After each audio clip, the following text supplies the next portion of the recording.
Hi, I'm Shelby and I love Shakespeare. And I've been away from the channel for a bit because I'm actually focusing on kind of building out my business of coaching. Plus, the holiday travel has been a little bananas. But a sweet, sweet friend of mine asked if he could have his students, he's a professor, have his students research me as a creative professional and offer some questions for me. And I was like, yes, I love to be interviewed. Thank you so much. And it actually provided a lot of clarity thinking through these questions. So I thought I would share it with you as well, in case any of you out there are not only actors or aspiring actors, but also multi-passionates, or also called multi-hyphenates. If you have a lot of interests, it has taken me now 36 years of my life to not only be okay with that, but own it as something that is positive. It's amazing and kind of crucial if you're a freelance gigging artist like actors are. So I'm just very excited to answer questions because as we all love talking about ourselves. Yeah, so let me know in the comments below which questions you loved most. And then also if you have any questions yourself, because I would love to answer them. Thank you so much for asking.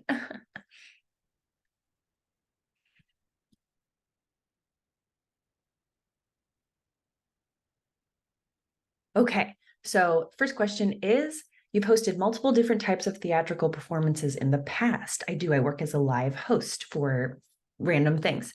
From your point of view as an actor, how would you describe your time as a concert host? What kind of work comes with being a host or a narrator? And what problems do you face compared to what you face as an actor? Is that a great question?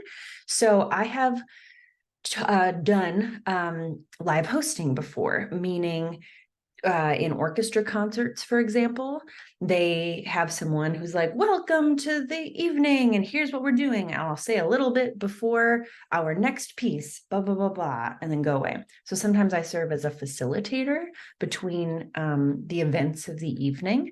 Sometimes I'm suddenly a character in it, where in one of the Christmas concerts I did, I was starting to do the patter of our next song is blah, blah, blah. But then a fireplace on stage started smoking up and I had to act. I had to be like, oh gosh, what's happening? Oh, everyone. And it's so cute. Even the orchestra was like, oh no, no. So they were getting to act, which is so fun, even though they're musicians. So many of the arts collide. Come on, right?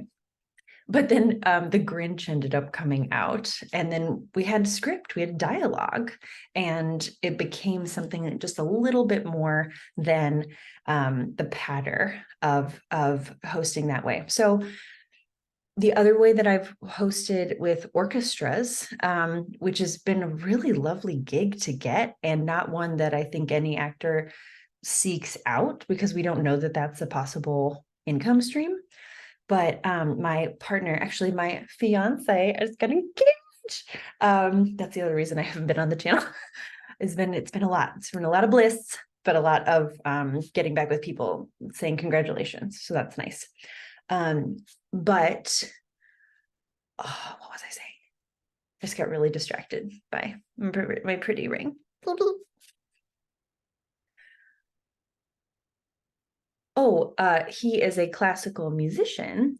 And so within his orchestra, he let, the music director and the production manager know, I've got an actor if you need one. And they've just been so generous to me saying like, oh, sometimes, yeah, we need a host or a narrator. Will you come and do that for us? And like I said, it's been, facilitating, but sometimes it's also orchestral narration, which is a thing, such as if you've ever heard of Peter and the Wolf, right? That's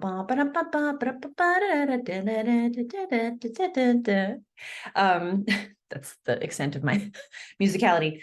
But within that, especially if you've seen like the cartoon or whatever, there is narration. There's someone saying, here's the story. So it's like, and then the grandpa comes, and then the bassoon goes, or whatever the grandpa's sound is. I haven't done it in a while. So that's technically like orchestral narration meaning it's not just me saying, here's the next song. I'm actually a part of the song, and sometimes I'm speaking over it. So my musical wherewithal that I got from chamber choir in junior high has been really helpful. And there's a piano in the background. I don't play piano, but I play enough that would help me in choir and also like singing musical theater songs that I know how to read music, again, just enough in order to be a helpful narrator. All this to say, it's actually really helpful to be an actor. And they have told me this since, because sometimes this orchestra has worked, and many orchestras, it's like hard to find a narrator that understands music and also the presence needed and also the generosity, because people are coming to see an orchestra concert and listen to the music. It is not about you. I know, but that's also kind of hard sometimes for people to get. And then orchestras too, they might not be tapped into the local or acting community, but suddenly Peter and the Wolf has been programmed, and then there's a script that someone needs to read and they go, what do we do? So if you have an orchestra in your local area, definitely reach out to them and say, hey, I'm an actor, by the way. I can read a thing in a certain amount of time on the beat if you need me to, if that is a skill set of yours. So, and sometimes orchestras, when they don't quite know who to get, they tap local TV anchors or radio personalities, and that's fabulous too. They just bring something very different to it, and it's usually based on their personality and their charisma. But there is something about being an actor who's used to being on a stage, because the orchestra is on a stage, that really, really not only helps the program, like they don't have to explain that much to me. I'm very aware of entrances, exits, give and take of being on stage. And instead of with a scene partner, my scene partner is the orchestra. So being an actor actually really, really helps with that gig. And so I find it really, really artistically fulfilling and fun. And I actually just emailed my agents to say, like, I don't know if you know that I do this, but I'm really good at it. I can, do it in front of a crowd of 3,000 people, but I also am very good one-on-one. Because for them, hosting could also be like on TV, right? Like the Great British Baking Show, the two hosts on it, most of their job isn't the script stuff of like, today you will be making a frangipane souffle of some sort, right? Most of their work is actually talking to the contestants while they're doing it, right? Getting those sound bites and trying to make a joke and stuff like that. And I'm very good at that because I'm an educator and I'm a person who's interested in other people. So I love talking. So yeah, all that to say, number 2 is live hosting and orchestral narration, wherein sometimes both of them meet, has been a really, really fascinating thing for me as an actor. And I would love to do more of it. And I think any actor who's interested in being a part of the music world could actually be a real help to an orchestra. So, oh my gosh, it's only question 1. I'm so verbose. Wahaha, strap in. As a professional actor and monologue coach, your work seems to have a strong connection with the medieval Shakespearean era, which is so cute because medieval technically is way earlier than Shakespeare. Shakespeare is the Elizabethan era, but I totally know what they're saying because Renaissance fairs are also medieval and Renaissance and sometimes like a futuristic Comic-Con vibe. So totally understandable. And English Renaissance, yes. Do you believe that working with your interests has made your career an easier or more enjoyable process, or the opposite? Great question, because this speaks to the multi-passionate thing. Sorry, I'm just like so popular. Can you burn out over the same topic, over working on it constantly? I think they're talking about my Shakespeare channel. I will say that when my dear friend approached me about this, his main question was, I would love for them to research you. I know you have a lot of different access points to you, right? You have your YouTube channel, you have your coaching business, you have your acting website. what should I send them to? And that's actually what I'm working on in my business of me right now, is having one link that will kind of explain all of that. Because not only do I have those things, but I also am a consultant for disability representation and accessibility in the arts, which I'm really passionate about and would love to do more of as well. My multi-hyphenates have a lot of hyphenates. So I am working on that one link, but I did get to send him my Linktree link, just, like a link in bio that we do for Instagram. And it did list all three of those. So those are kind of my three main things right now. YouTube channel about Shakespeare, coaching about monologues for any auditions, but specifically college auditions, and then actor. Yes, I'm hireable. Please put me in all the things. Think. That was me making the eye blink sound, blink, blink, but it sounded like, I don't know. Anyway. Okay, so can burnout happen over the same topic? Shakespeare. So that question, that channel for me was actually my COVID baby.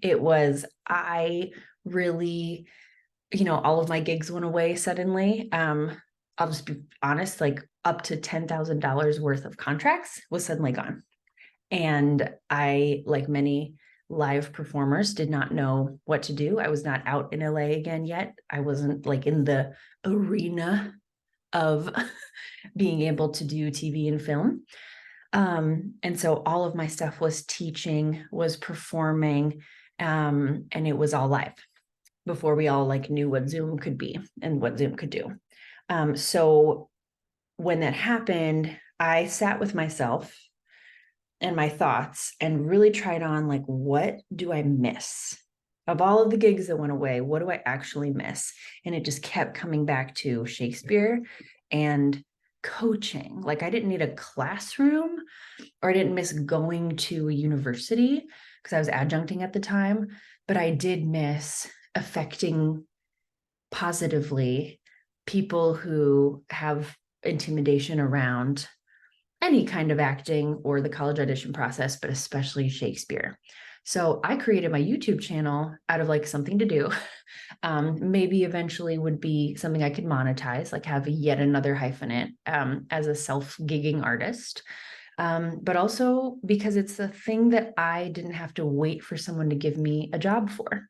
I am a company member of a Shakespeare festival, and hope every year that, I'm offered a part, but I am in that company I'm in the pool. And so that's really nice, assuming that I would have some kind of a role in a play once a year, but even that's not guaranteed. So the Shakespeare channel was like, I feel like doing a Juliet monologue, and I'm going to do it. I feel like talking to you and explaining, hey, I'm sure that Juliet monologue was really confusing, but let me break it down for you. That was just pure joy. But it got me really, really comfortable on camera. And it taught me how to learn how to edit videos, which now that I'm back out in LA, all of my auditions are self-taped. So that's really helpful. I don't edit on anything fancy. I use something called Shotcut, which is free on the internet. And I don't know if I'll ever go more than like GarageBand that's the Apple music one. What's the other one? Oh, iMovie. I'm sure that's extremely simple. For some reason, I'm tech savvy. And for some reason, my elder millennial brain does not understand iMovie. So glad that it works for most people. It did not make sense in my head. And so I use Shotcut, and it's like stupid simple that it allowed me to master it a little bit and have confidence from there. And so getting back to the subject, not even just like doing a YouTube channel, but the subject of Shakespeare, it has always been so life-giving to me. And it is something that I missed. So being able to have a channel, a literal channel, a vessel, a funnel for that interest has only been something that it's a lot of work, which is why I haven't even done as much as I want to on it, but it's always worth it. And There's a community around it now. It gives me an excuse to hang out with my friends, right? So I have these interviews on there with my mentor and dear friend, and I get to perform, and I don't have to like hope one day I would be Joan of Arc. I can just go, I want to do a Joan of Arc monologue from Henry VI Part 1 and set up my thing, do it, and put it up there. And now it's suddenly out there. It's not quite the same as being in a production, of course, but it is something that was fun for me to do. It's helpful for others to see. It's just like only been positive things. And it made me extremely comfortable on camera, because if you look back to my first YouTube video, it was full of joy, but so like bad. That's all the YouTube advice is: get your first video done, because it's always going to be horrible. If you have any YouTube channel interest, which I think any actor should get used to doing a YouTube channel, whether you really make it a big push or not, it's where you're going to be putting a lot of your self-tapes, even if it's on an unlisted link. So just get used to YouTube. And if you want to put some things out there to see if it helps anyone else or it pops for your own exposure, then, look at the YouTube channels that you love and you watch all the time, but then go to their first video and you will be bathed in permission to begin. Because once I started doing that, I had like 3 channels that I was modeling after, because there's very few actually Shakespeare channels.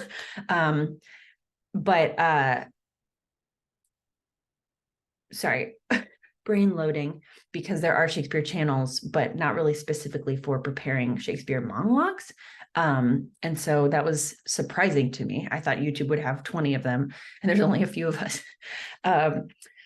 But when I would then look at these models of people like cosplayers and stuff, when I would look at their first videos, I was like, oh, good. They had a beginning. And really, the more I do YouTube and just show up like this, like sitting in my office, in my house and talking, that's the most fun for me. And that's kind of the most fun for other people. I thought I had to be this big polished thing, and it wasn't. And what a great lesson for me as a human being and as an actor. And now as a business owner, like, it doesn't have to be perfect. And not only does it not have to be perfect, people usually respond more when it's messy or unpolished or just super authentic like this. This is just me talking, right? That's why I love prompts. I love talking about myself. And I love talking about this subject. So the answer to the question after all these minutes is no, it does not burn me out. What actually burns me out is not being able to do as many videos as I can. Anytime I get to do Shakespeare in a really small way, working with a student on a monologue or being in a full production, it really is life-giving. It completely revives me. But what a great question to ask, because some people, though, if they make their passion their career, or passion their YouTube channel, it's got to make money, or it's got to be this many subscribers by this time, that's when the pain comes. Not because it won't happen, but because it's just a lot of work and suddenly it's an obligation. So if you do start a YouTube channel for funsies, let it be for fun, because it will lead to things. I've gotten clients from YouTube, but it's because I was just like hanging out and they wanted to hang out with me and have me look at their monologues. Okay, so that's only question 2. So I'm just going to do one more for this kind of channel purpose. So I'm going to pick a good one, but I just really appreciate people asking these lovely, insightful questions. One person even said, like, what interests me the most is her creativity and dedication to her interests. She's able to make interesting and compelling content that isn't repetitive. Like, what a beautiful people. These are all people that don't know me, right? It's my friends, students. What a beautiful thing to say to someone like me, who sometimes has shame around being a multi-passionate, or someone, I can feel scattered, but this person doesn't see me as crazy or unfocused. They see me as interesting, compelling, non-repetitive, like that my diversity of interests and talents is only a plus, because they wouldn't want to watch someone who does the same thing every time. There's actually a YouTuber that I modeled after who, once she got into paid content, she only makes one thing. And it's like, I'm sure she's doing great and good for her. That's her whole job. But I don't watch her anymore because she had diversity, and now she only does one thing and she does it really well, but it's boring to me. And I feel like I get less of her, and less of that mess, which is fun. So this is a really nice reminder. Okay, so what would be another thing?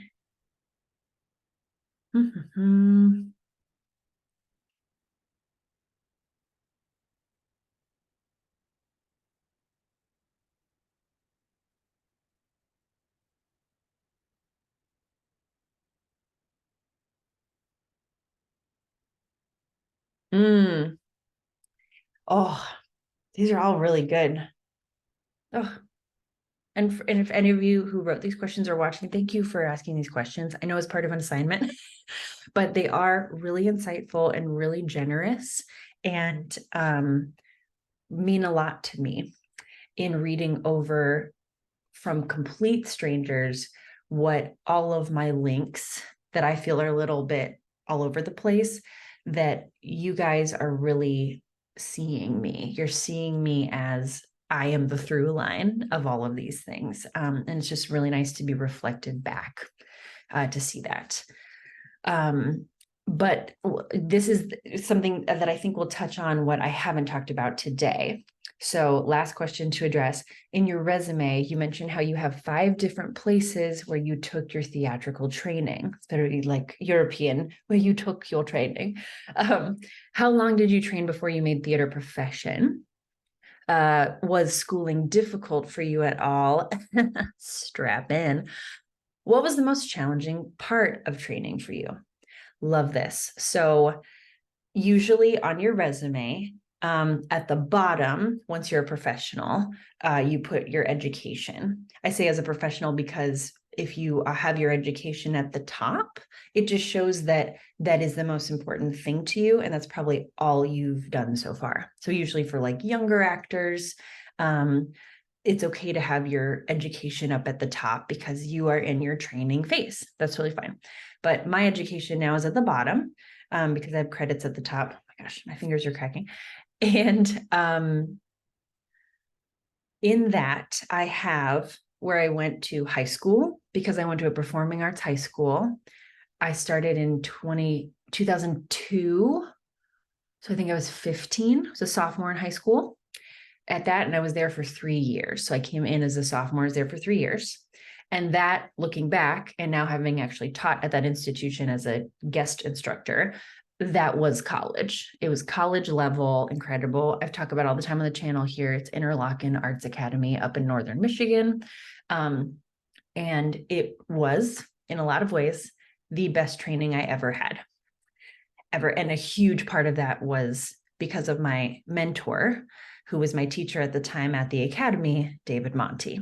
He's who, best acting teacher I've ever had, and he is who introduced me to Shakespeare, cast me in my first Shakespeare play, cast me my senior year as Juliet, and gave me a lead Shakespeare role, which was another defining moment that really set the course of my life. So most people don't list their high schools, but I do, because it was so important to me. And honestly, as far as like connections go, I have way more connections from that group from high school and from alumni in that area of schooling. That doesn't make sense. From that school and that center, and then especially from those who all studied under David. I still meet people out here in LA that have an Interlochen connection. So that is on my resume. And I would, there's a boarding school that I went to. There's a camp that I teach at sometimes and have directed for. And it was so revolutionary for me, and still is for a lot of my students. So that part of my education. That's my training. That I entered when I was about 15. I started acting though. I think acting is an identity. Like I am an actor, and whether I ever do a play again or not, I'll always be an actor. As a director, I'm an actor who directs, that kind of a thing. I'm really realizing that and owning it more than I ever have in my life. It feels great. But loading. I just see like the little rainbow wheel of death when I'm like, talking about the training. So then the other part of the question, I should just look at the question where I'm like, where's the question? The question says, how long did you train before you made it a profession? But when I started training, I would say I started like being in plays consistently when I was about 11 or 12. And when that happened, I was in choir, I was taking drama classes in school, I had a private coach, I had a private voice coach. Like I've started seriously knowing I wanted to be an actor since I was little. And then going to Interlochen sophomore year of high school was, I'm taking this very seriously. And it really was a pre-college. It was college level training, but I got to experience a conservatory style training before I then applied to conservatories. And I loved that I got to double check that, like, yep, I want to eat, sleep, and breathe this, because that's the conservatory training, meaning they hand you a 4-year schedule and say, this is what we are going to put you through. Whereas a BA program or liberal arts education is a little more flexible. Like, yes, theater is your and acting is your focus, but you can also take a business class. You can all like that. Like that's probably more, now knowing how multi-hyphenate I am, that's probably more what would have served me, which I'll get to in a moment, based on my undergrad experience. But then when I got my master's, I did an MA instead of an MFA because I had already had the BFA experience, the conservatory experience. And then I wanted something in my master's, not even knowing I'd get one, until my certain time of my life that I wanted to get that next level of education. I got an MA, a Master of Arts, that allowed me to explore more of how I would use this, what my interests are. And then, so for instance, my thesis had, I had total choice in what I did about that. And through my grad program, I got to invest in this interest I had in disability inclusion in the arts. And that's what I wrote my thesis on. So that was really cool. So back to high school and where that training started, it really, I would say professional training started at 15, but I was really serious about it 4 years before that. Then, because I went to a world-renowned performing arts high school, I got into a top 10 drama program. I went to Carnegie Mellon University School of Drama. And I'm not saying that going to a performing arts high school guarantees that you will get into a top drama school, but I hadn't even heard of Carnegie Mellon before going to that high school. And the year that I went to Carnegie, in our group of only 25 students across the nation and the globe that got into Carnegie Mellon that year for acting, the BFA acting program, 2 of them were from my high school. So to have, I don't know what the math is on that. Is that 8%, right? 25 times 4. Oh my God. Why am I making myself do math right now? No. But to have more than one person from one place is amazing. And actually since then, I think a few years back, it was like 6 people from that high school. So that training is really good. And Carnegie Mellon and other top drama programs at least know about that high school and know the reputation of it. It still depends on what you bring in the room and who you are and what they're looking for as far as building out their entire group. But my high school set me up to even be in the running, right? Which I'm really, really grateful for. So my undergrad, because it said, what was the most challenging part of training for you? Was schooling difficult for you at all? Yes. So I went from 3 years of very intense, very intimate training where the work ethic bar was so high. And it didn't really matter like if you were super talented. That sounds weird. Everybody at Interlochen was talented. But that was kind of the given. And then what we were challenged to do was really focus on the work. It was a college level program because we were treated like not only college age students, but professionals. That high school experience gave us the perspective of this is if you were as it was just so good. How do I say it? It gave us the experience of being a hired professional actor. And so we were kept to those standards. You have rehearsal at 3:00, you better be there at 2:50 at the latest, right? So those kinds of professional standards. If it is off book day, you better be off book. And it wasn't any kind of like a rude energy, like get out of here if you're not prepared. It was just, it exuded professionalism. It let people like me who are really serious about this be serious about it, and yet in a safe place, so that maybe I was on time and I had all my lines memorized, but the text work I had done just wasn't up to par. But then I had all these other people, especially upperclassmen when I was a baby in my education, that I could look up to, and they were farther along in their training, and it showed me what training can do. So then I get to college at a top drama program, and I thought it would be a continuation of that. For those, to my timer, and for those of you who are nerds like me, that is from Star Trek. It's the transporter sound. You're welcome. So I went to undergrad, and we were kind of told that if you go to a place like Interlochen, anywhere else you go for college, there will be a learning curve. Like the other students kind of have to get up to speed because you've been steeped in this. I mean, high school, we had Greeks, we had Chekhov, we had stuff that I ended up not even getting touched in my top drama program, by the way. And that's why I think I had more holistic of an education and a more professional education in some ways in high school. Because also in college, you have to adults as well.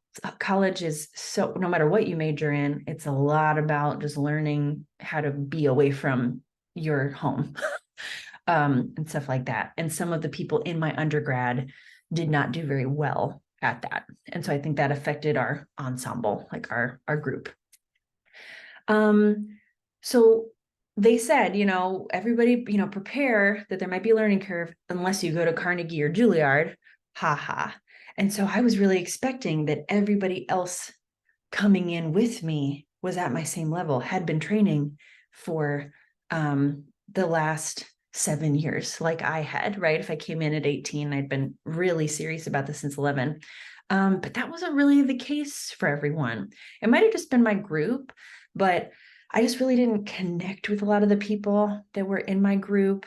And once we got into sophomore year and junior year especially, and I got to do movement, that's what really unlocked me. And that's when I found my place. But my freshman year was really hard because I was used to an environment in which hard work, meaning I have my lines memorized, I've done everything I can, please then let you help me take me to the next level, where that wasn't really as valued. what was valued was like, oh, you really felt it in the room today, even if you messed up on your lines. And that was really hurtful to my values. And to this day, like, is not how I work. I know some places and some people work like that, but even when I direct, when I'm auditioning people, I can tell if people are super talented, but did not prepare for their audition. And that's not what I reward. I reward people with lead roles who sometimes might not have even expected it, that are so talented and pop so much in their audition and were extremely prepared. And the way I can really tell that, not only if they're memorized and making choices, but then I throw an adjustment at them, like, hey, can you do that? But then as if you're throwing mud at someone, like just to kind of throw them off and see what happens.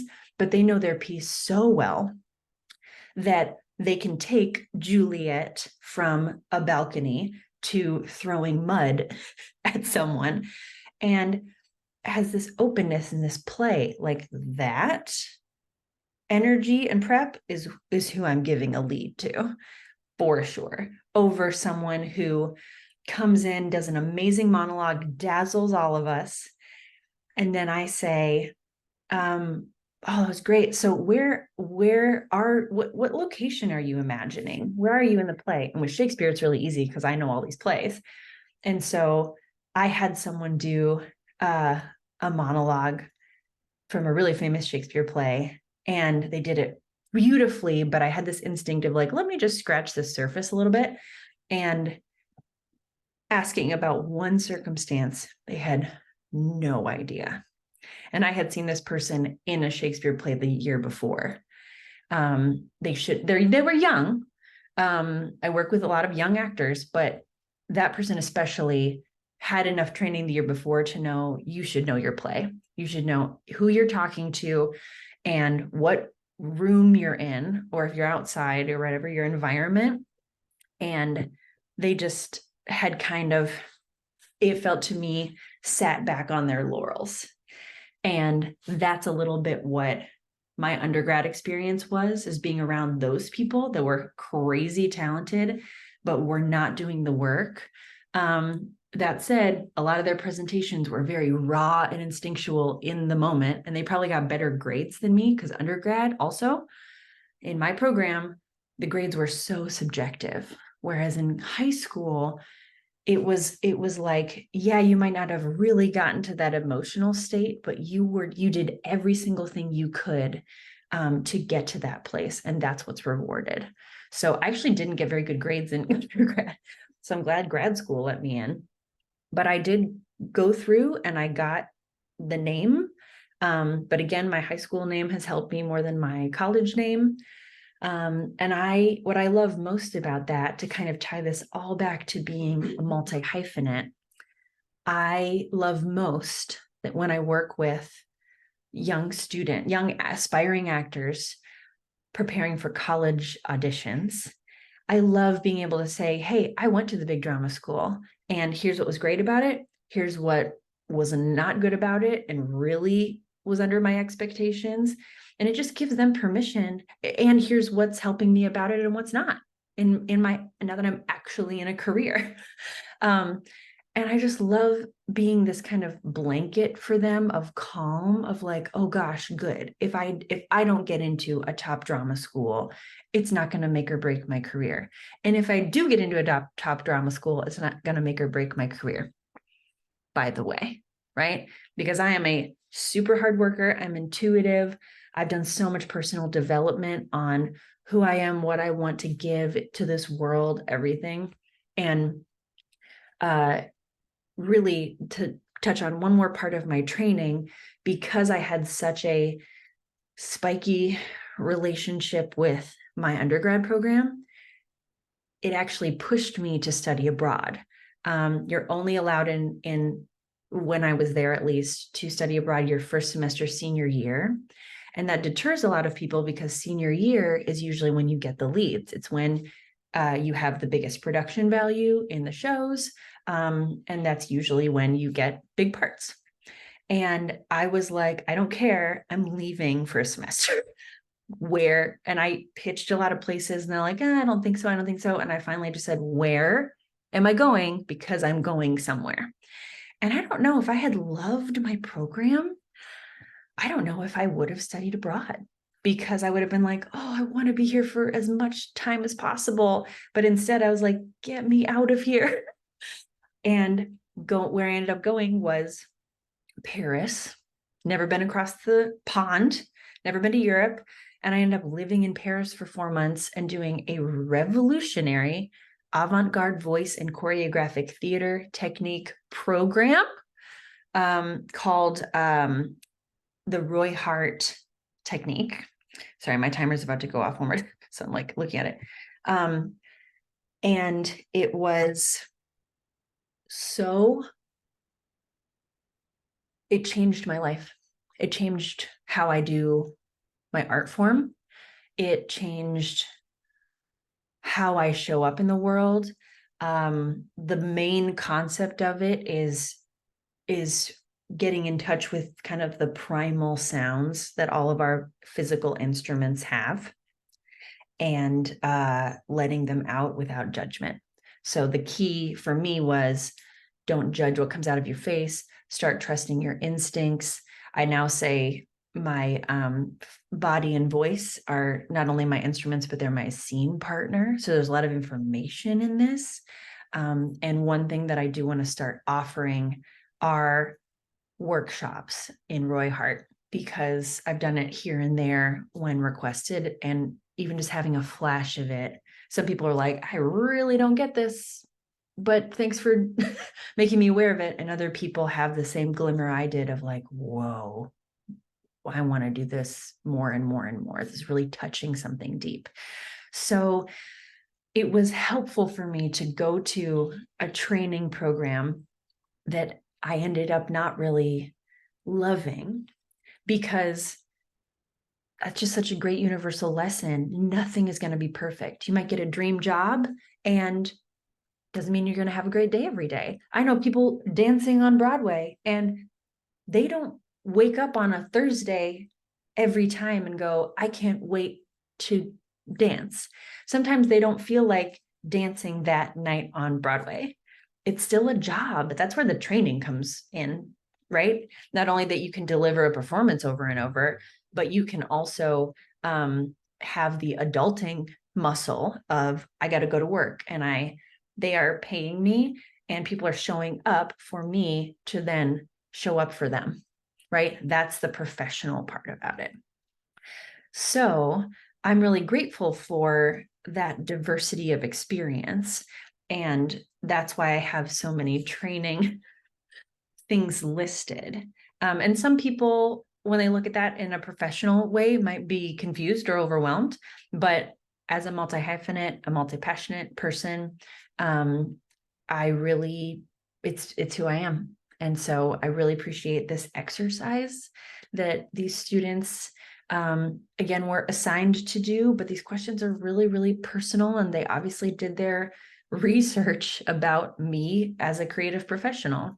And I'm just really impressed, and I'm really grateful for that. So thank you if you wrote those questions. Thank you to my friend's class for doing that. And thank you for watching all the way to the end. If you did, bravo, YouTubers, and for your grace and patience about me and how I'm showing up on my channel, because it is very sporadic, but it's because I got a lot of exciting things behind the scenes. So I hope you enjoyed a completely unedited video, because I don't have time to edit this, but I do want to start showing up more in that mess, right? So comment below if you have any more questions about stuff that I said. In a way, it was all over the place, but that's also me. And the umbrella, if any of you feel like that too, of gosh, I just have so many interests and I have so many things. What I've learned after focusing on like the business of me for the last 5 years in particular is that I am the umbrella. I'm the through line. Yes, I'm a coach. Yes, I'm an actor. Yes, I love Shakespeare. Yes, I love and I'm passionate about disability and being an advocate for that participation. But the through line is me.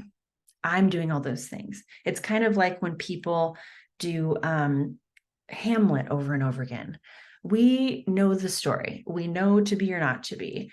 Why is probably a production of Hamlet going on all the time somewhere in the world?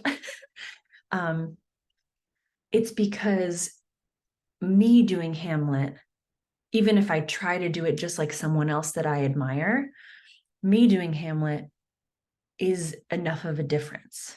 You doing Hamlet is enough of a difference.